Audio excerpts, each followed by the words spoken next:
살아계신 하나님 아버지, 저들에게 귀한 날을 허락해 주시고 오늘도 말씀으로 하루를 시작하고 또 기도하며 살아갈 수 있도록 인도해 주심을 감사합니다. 긴 낙다운 가운데 해제되어 져서 저들에게 진정한 자유를 주시고 또 귀한 삶을 허락해 주심을 진심으로 감사를 드립니다. 일상 속에 평범하게 살아가는 것들이 얼마나 큰 은혜고 축복인 것인지 우리가 매일 누리며 살아갈 수 있도록 도와주시고 또 이때를 잊어버리지 아니하고 매일매일 하나님 베푸신 은혜를 기억하며 살아가는 우리 모두가 되어줄 수 있도록 좀 도와주옵소서. 특별히 사랑하는 성도들, 아직도 이 코로나 바이러스는 사라지지 아니한 가운데 있습니다. 잘 하나님이 지켜주시고 또 보호해 주셔서 주어진 삶을 건강하게 살아내줄 수 있도록 인도해 주시고 마지막 사명들을 감당해 나가기 부족함이 없도록 하나님 도와주시옵소서. 감사하며 예수님의 이름으로 기도합니다. 아멘. 오늘의 말씀은 출애굽기 34장 11절에서 마지막 절까지 28절까지 보겠습니다. 28절까지 보겠습니다. 11절부터 28절까지 같이 한 목소리 읽습니다. 너는 내가 오늘 내게 명한 것을 삼가 지키라. 보라, 내가 네 앞에서 아모리 사람과 가나안 사람과 헷 사람과 브리스 사람과 히 사람과 여보스 사람을 쫓아내리니 너는 스스로 삼가 너가 들어가는 땅의 주민과 언약을 세우지 말라. 그것이 너희에게 올무가 될까 하노라. 너희는 도리어 그들의 제단을 헐고 그들의 주상을 깨뜨리고 그들의 아사라싱을 찍을지어다. 너는 다른 신에게 절하지 말라. 여호와는 질투라. 이름하는 질투의 하나님이니라. 너는 삼가 그 땅의 주민과 언약을 세우지 말지니 이는 그들이 모든 신을 음란하게 섬기며 그들의 신들에게 제물을 드리고 너를 청하면 너가 그 제물을 먹을까 함이라. 또 너가 그들의 딸들을 내 아들들의 아내로 삼음으로 그들의 딸들이 그들의 신들을 음란하게 섬기며 내 아들에게 그들의 신들을 음란하게 섬기게 할까 함이니라. 너는 신상들을 부어 만들지 말지니라. 너는 무교절을 지키되 내가 네게 명령한 대로 아비벌 그 절기에 이레 동안 무교병을 먹으라. 이는 너가 아비벌의 애굽에서 나왔음이니라. 모든 첫 태생은 다 내 것이며 내 가축의 모든 처음 난 수컷인 소와 양도 다 그러하며 나귀의 첫 새끼는 어린 양이 대속할 것이요 그렇게 하지 아니하려면 그 목을 꺾을 것이며 내 아들 중 장자는 다 대속할지며 빈손으로 내 얼굴을 보이지 말지니라. 너는 엿새 동안 일하고 일곱째 날에 쉴지니 밭 갈 때에나 거둘 때에도 쉴지며 실칠절 곧 매주절의 초실절을 지키고 세월에는 수장절을 지키라. 너희의 모든 남자는 매년 3번씩 주 여호와 이스라엘의 하나님 앞에 보일지라. 내가 이방 나라를 내 앞에서 쫓아냈고 내 지경을 넓히리니 너가 매년 3번씩 여호와 내 하나님을 배우려고 올 때에 아무도 내 땅을 탐내지 못하리라. 너는 내 제물의 피를 유교병과 함께 드리지 말며 유월절 제물을 아침까지 돌지 말지며 내 토산 소산의 처음 익은 것을 가져다가 내 하나님 여호와의 전에 드릴지며 너는 염소 새끼를 그 어미의 젖으로 삼지 말지니라. 여호와께서 모세에게 이르시되 너는 이 말들을 기록하라. 내가 이 말들의 뜻대로 너와 이스라엘과 언약을 세웠음이니라 하시니라. 모세가 여호와와 함께 40일 40야를 거기 있으면서도 떡도 먹지 아니하였고 물도 마시지 아니하였으며 여호와께서는 언약의 말씀 그 10계명을 그 판에 기록하셨더라. 아멘. 오늘의 말씀은 하나님께서 모세가 깨트린 그 돌판을 다시 써주시기 전에 이스라엘 백성들이 해야 할 의무들을 명령하십니다. 이 지금 34장에 나오는 이야기들은 이미 그 앞에 출애굽기 23장에도 기록되어져 있고 그다음에 신명기에도 기록이 되어져 있습니다. 반복하시는 것 같아요. 하나님은 계속해서 이스라엘 백성들에게 하셨던 그 명령들을 자꾸 되새겨주죠. 잊어버릴 만하면 또 얘기하고 또 얘기해서 그거를 꼭 지켜낼 수 있도록. 우리가 부모가 자녀들에게 이거 하지 말라 하면 한 번에 끝나는 게 아니라 또 얘기하고 또 얘기해서 그 자녀들이 그 부모가 하라 하는 것들을 이제 몸으로 익혀질 때까지 우리가 그렇게 얘기하는 것처럼 하나님은 항상 모세를 뿐만 아니라 여러 선지자를 통해서 끊임없이 하나님이 주신 그 계명들, 율법을 대해서 이제 몸으로 익혀질 것을 당부하시는 거죠. 이렇게 이스라엘 백성들이 하나님이 주신 이 말씀을 잘 지키느냐, 지키지 않느냐, 이제 이것이 결국 무엇이와 연결되냐 그러면 하나님께서 약속하신 이스라엘 백성들이 주고자 하시는 어떤 복들이 이제 이루어지는 거고, 또 이스라엘 백성들의 차원에서는 그들의 생명과 그들의 자유가 하나님부터 온다는 것을 이제 명확하게 확인되어지는 것이죠. 창세기에 하나님께서 선악과의 계명을 주면서 그거를 하나님과의 안에서 지키고 이끌어 나갈 때에 에덴에서 누렸던 그 모든 풍요로움과 자유함을 얻었던 것처럼 그 계명이라고 한다는 것은 그들이 누리는 생명과 자유와 바로 직결되어지는 것인데, 지금 하나님께서는 깨트린 십계명을 다시 그들에게 주기 전에 이스라엘 백성들이 또다시 이제 몇 가지 지키고 해야 할 상황들을 쭉 나열을 하고 있습니다.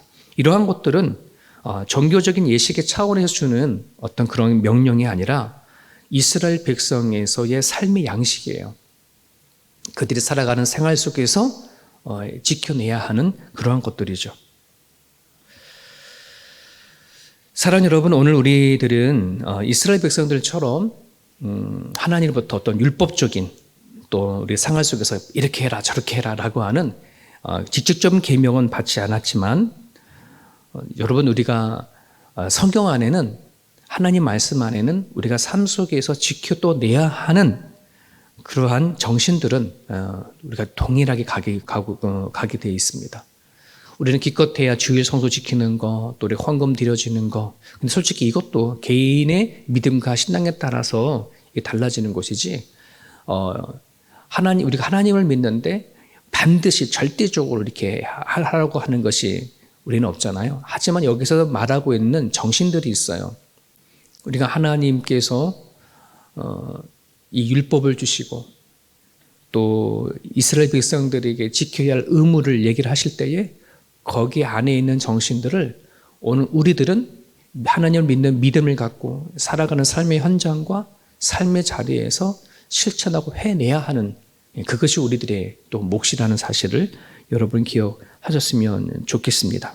그래서 하나님이 우리에게 들려주시는 그 말씀들이 그냥 어떤 하나님의 교훈이구나 계명이구나 멈춰버리는 것이 아니라 삶 속에서 녹아내지는 그러한 삶이 저와 여러분들 가운데 있기를 바랍니다. 오늘 여기서 뭐뭐 하지만 한 10개 이상이 쭉 나오는데요. 이거를 다 다루지는 않고요. 몇 가지, 명령만 같이 서로 이렇게 나누고, 그리고 오늘 그 기도 제목으로 삼고 하루를 시작했으면 좋겠습니다. 특별히 12절부터 16절까지는 이스라엘 백성이 의무를 행해야 할 곳이 가나안 땅인데요. 그곳에서 해야 할 첫 번째 의무가 나와요. 그것은 그곳에 있는 가나안의 주민들과 결코 어떤 언약이나 계약을 맺지 말고 그 지역에 있는 어떤 신에게 예배해서는 안 된다 하는 이런 말씀을 하죠. 아마도 군송아지 그 사건 이유이기 때문에 하나님은 이스라엘 백성이 너무 쉽게 우상에 빠지는 것을 염두를 해서 또 한 번 이렇게 당부하시는 말씀인 것 같습니다. 여러분 생각해 보세요. 하나님께서 이스라엘 백성들을 애굽의 노예 생활을 하고 또 애굽의 우상을 섬기는 또 나라잖아요. 거기서 생활하던 이스라엘 백성들을 다시 구원하신 거죠. 끄집어내서 가나안 땅, 하나님의 나라, 또 하나님께서 이루고자 원하시는 그 나라를 세워가기 위해서 가나안 땅으로 이끌어 가시는데, 그곳에서도 우상을 섬기는 가나안의 사람들과 어울려서 그렇게 우상을 섬기다 보면은 애굽에서 살았던 그 올무가 가나안에서도 고스란히 올무가 되어진다는 거죠. 이제는 이스라엘 백성들은 가나안 애굽에서 살았던 모든 삶의 패턴들을 다 이제 버리고 가나안에서 하나님이 주시는 하나님의 백성으로서의 그런 삶의 패턴이 새롭게 주어지는 거예요. 여러분, 오늘 우리들이 하나님을 믿고 신앙생활을 한다고 하셨을 때에는 내가 늘 살아왔던 삶 속 안에서 그냥 하나님을 내가 믿는다 하는 그런 개념이 아니라 하나님 안에 내가 가지고 있는 생각, 내가 나의 마음, 나의 계획, 나의 삶의 패턴, 삶의 양식들이 하나님 안에서 다 바뀌어져 버리는 걸 얘기를 하는 거거든요. 근데 우리는 이것은 안 바뀌고 그저 그냥 하나님을 내가 살아가는 과정 가운데 하나님을 알고 믿는 것뿐이다 이렇게 생각하는 분들이 있는데, 여러분, 믿음은 정말 삶이에요. 신앙은 삶이 되어져야 한다는 거예요. 그래서 오늘 하나님께서는 이스라엘 백성들에게 어떤 신을 예배해서는 안 된다라고 말씀하시면서 13절에는 아주 구체적인 행동 방안을 얘기를 합니다. 제단을 헐고 그들의 주상을 깨뜨리고 그들의 아세라상을 찍을지어다. 그냥 다른 어떤 신을 예배하지 않으면 그만이지 뭐 굳이 그들이 섬겼던 우상들을 다 깨뜨리고 부셔야 할 이유가 뭐가 있나 이렇게 생각할 수도 있죠. 이거를 만약에 현대 구약 그대로 갖고 오면은 우리는 정말 지나가다가 석가모니 불교 석상이 있으면 가가지고 다 때려 부시고 막 이렇게 하라는 건 아니잖아요. 그죠? 하나님이 이렇게 하게 하시는 것은 뭐냐 그러면, 지금 하나님은 가나안에 있는 민족들을 하나님이 다 몰아내신다고 하셨어요. 하나님이 전쟁을 하셔서 이제 가나안에 있는 우상을 섬겼던 민족들을 다 내쫓아버리고 거기에 이스라엘 백성이라고 하는 하나님의 백성들을 거기다 두시려고 하는 건데요. 그러면서 하나님이 이스라엘 백성들에게 요청하시는 것이 이제 너희들은 나를 따라오면서 해야 할 일들이 있어 이런 거잖아요. 그러면서 너네들이 다른 신에게도 예배를 하지 말는 것뿐만 아니라 그들이 섬겼던 모든 것들을 다 부시고 없애버리라고 하는 것을 당부를 하시는 거예요. 단지 다른 신을 예배하지 말란 말이 아니라 행동으로 그걸 다 뭐래요? 행동을 다 움직이라는 말이에요. 여기 하나님이 주신 메시지가 있어요. 여러분, 오늘 하나님을 믿는다는 것은 좀 전에 말씀드렸던 것처럼 행동과 같이 연결이 되어져요. 야고보서가 행함이 없는 믿음은 죽은 믿음이라고 말했던 것처럼 오늘 우리가 하나님을 믿고 살아가는 데 있어서 그 믿음이라는 것은 구체적인 행동으로 나타내어져야 하는 것을 말씀해 주시고 계셔요. 하나님은 오늘 질투 하나님이라고 이렇게 얘기를 하셨어요. 질투한다는 말은 사랑하는 관계 속에서만 쓸 수 있는 단어잖아요. 사랑하는 관계가 아니면 질투라는 말 할 필요가 없어요. 사랑하는 관계 아니기 때문에 질투라를 말하는데, 하나님은 하나님 외에 다른 것을 섬기고 사랑하고 하는 것에 대해서는 질투하고 계신다는 것을 드러내시는 거거든요. 여러분, 오늘 우리는 하나님을 사랑합니다라고 고백하고 예배를 드리고 또 섬기며 살아가게 되어져요. 그런데 우리 안에 하나님 말고 다른 걸 더 사랑하고 살아가면서 살아가는 삶의 모습이 하나님을 중심으로 살아가는 게 아닌 내가 사랑하고 내가 귀하게 여기고 내가 섬기는 거 가지고 살아가다 보면 하나님 질투하신다는 거거든요.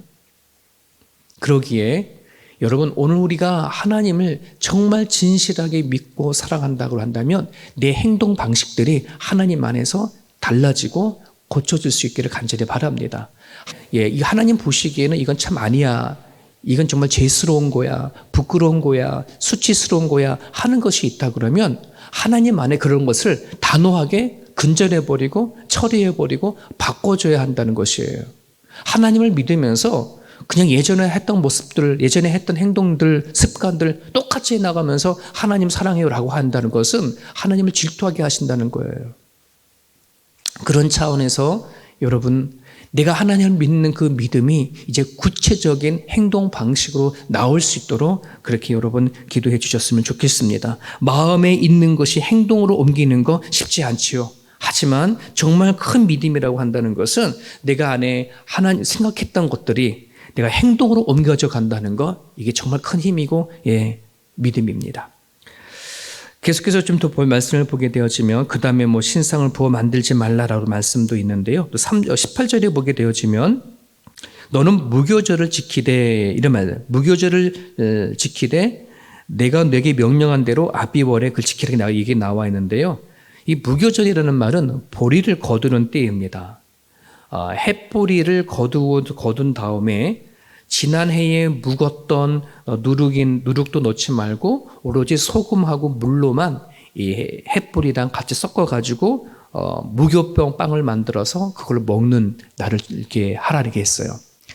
근데 가나안에도요, 이미 그 가나안 사람들에도 이 보리를 추수했었을 때에 축제가 있었어요. 그러니까 바알 신에게 드렸던 축제가 있었다는 말이죠. 바알이 자기네들에게 해도 주고 물도 주고, 그래서 그 풍성한 보리를 거둬가지고 그거를 바알 신에게 했던 축제가 그날이 있었는데 하나님은 그날을 무교절로 바꿔버렸어요. 너네들은 바알 신에게 하지 말고 모든 것을 주시는 하나님을 앞에 무교절을 드려라, 이렇게 얘기를 하시거든요.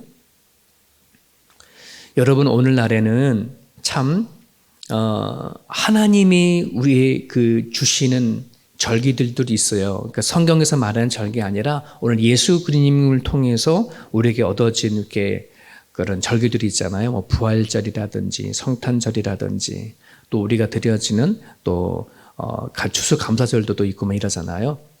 자, 그런데 이 악한 마귀들은 참 어떻게 해서라도 하나님의 그림자를 지우려고 참으로 노력을 합니다.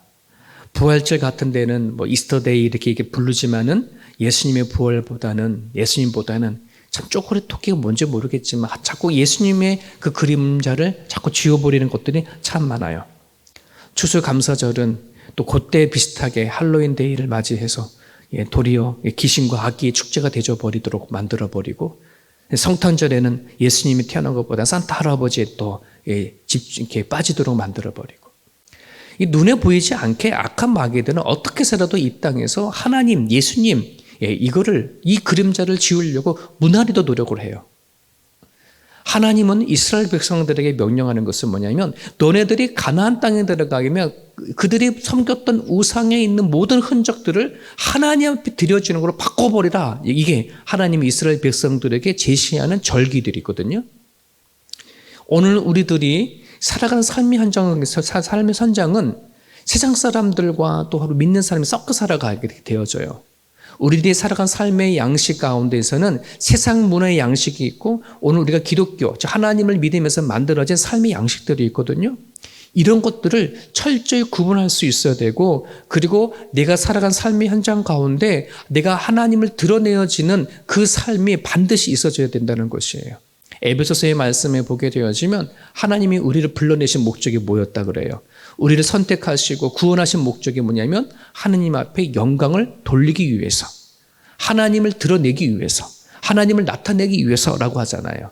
그래서 베드로전서 2장 9절도 하나님께서 우리를 어두운 데서 불러내어서 귀한 것을 보게 하신 자의 아름다운 덕을 선전하는 자라고 하잖아요. 그죠? 그런 부분들 안에서 내가 살아가는 삶의 그 자리에 하나님의 흔적을 나타낸다는 것, 내가 가정에 있었든 또 여러 친구를 만나는 자리에서든 일터 안에서든 내 살아간 삶의 그 자리에 하나님의 흔적을 드러내고 살아간다는 것, 이거는요 정말 중요합니다. 내가 말하고 행동하는 그 순간순간마다 과연 내 입에서 하나님, 예수 그리스도가 나가느냐, 내가 행동하는 데 있어서 하나님이 나를 보시고 계시니까 내가 이렇게 해야지라고 하는 그 행동의 기준이 있는가 하는 것들을 생각해야 할 필요성이 분명히 있습니다. 그런 차원에서 오늘 저나 여러분들이나 여러 사람들을 만나고 여러 일들을 했을 때에 삶 속에서 하나님의 흔적을 드러낼 수 있었으면 좋겠습니다. 우리 하나만 더 말씀을 나누고 오늘 같이 기도하기 원하는데요. 23절과 24절에는요. 하나님이 힘줘서 얘기하신 말씀이 있어요. 너희의 모든 남자는 매년 3번씩 주 여호와 이스라엘 하나님 앞에 보일지라. 내가 이방 나라를 내 앞에서 쫓아내고 내 지경을 넓히리니 너가 매년 3번씩 여호와 내 하나님을 뵈려고 올 때에 아무도 내 땅을 탐내지 못하게 하리라, 이런 말씀이 있거든요. 하나님 이스라엘 백성 모든 남자에게 어떠한 시기가 되어졌을 때에 1년에 3번 하나님 앞에 나오라, 예배하라, 이런 얘기인 건데요. 요즘 말로 말하면 이걸 성지순례를 얘기를 합니다. 성지순례. 이 명령이 있은 이후에 왕정시대 이전부터 이후까지 그 이스라엘 땅 안에는 길갈, 실로, 베델, 기브온 이런 등지에 성전이 있어서 이 한 곳에 찾아가요, 남자들이. 그런데 한 가정에 가장 한 사람이 가는 게 아니라 한 가정에 나이가 되어진 모든 남자들은 다 성전으로 가게끔 되어 있는 건데요. 여러분, 이거는 말은 쉽지 실천하기가 쉽지 않아요. 왜냐 그러면 부족국가 시대였거든요. 얼마든지 그 시대에는 그냥 힘이 있는 부족들이 힘이 약한 부족들에게 다가서 전쟁해서 뺏어오고 찾아오면 자기 것이 되어지는 그런 시대였는데, 남자들이 동일하게 어느 한 시기에 성전을 다 간다라고 말하면 그때는 다 뭐가 될까요? 이스라엘 백성들에게 입장에서 약점이 되어지는 거잖아요. 땅이 있고 가축들이 있고 가족들이 있는데, 여자들이 있는데 지킬 남자들이 없는 거잖아요. 근데 하나님은 1년에 3번을 이걸 하라는 거예요. 그럼 여기 안에는 갈등이 생길 수 있어요, 충분히. 누가 우리 이 땅을 지키냐? 누가 이 가축을 지키냐? 누가 내 가족을 지키냐? 하나님 뭐라요? 내가 지키마, 내가 보장하마, 너가 이 일을 행함으로 인해서 내가 도리어 너희들에게 땅을 더 지경을 넓혀주겠다, 이 약속을 하는 거예요. 저는 어제 이 말씀을 묵상하면서 또 한 번 소름이 쫙 끼쳤어요. 우리 생각으로는 이게 손해보는 것 같고 이건 안 되는 것 같고 내 이성과 모든 걸 따져봤을 때에는 이렇게 할 수 없는 것일지도 모르지만, 하나님을 믿고 하나님 말씀하신 것이 옳다라고 했었을 때, 그 일을 했었을 때는 하나님이 보장해 주신다는 것, 책임져 주신다는 것.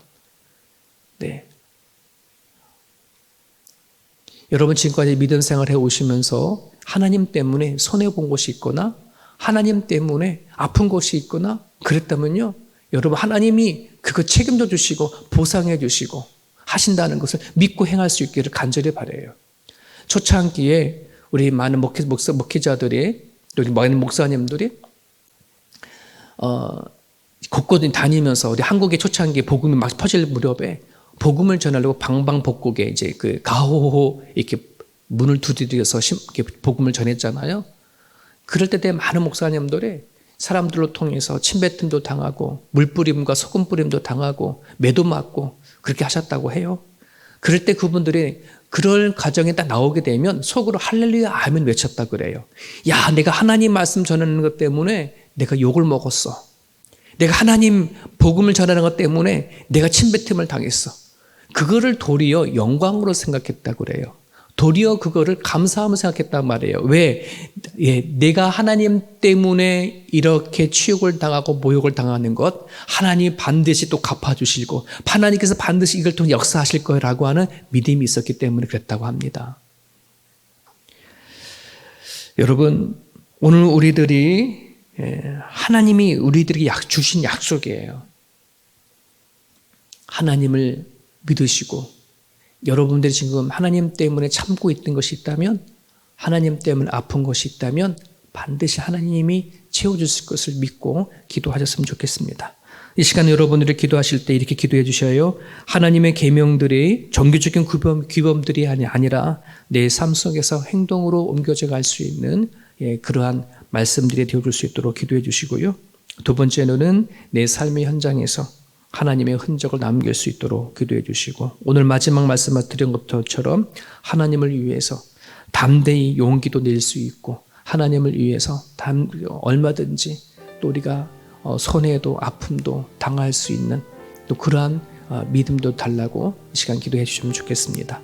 주신 말씀 붙잡고 오늘 하루도 주님 가운데 승리할 수 있길 바랍니다. 기도하겠습니다.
아멘.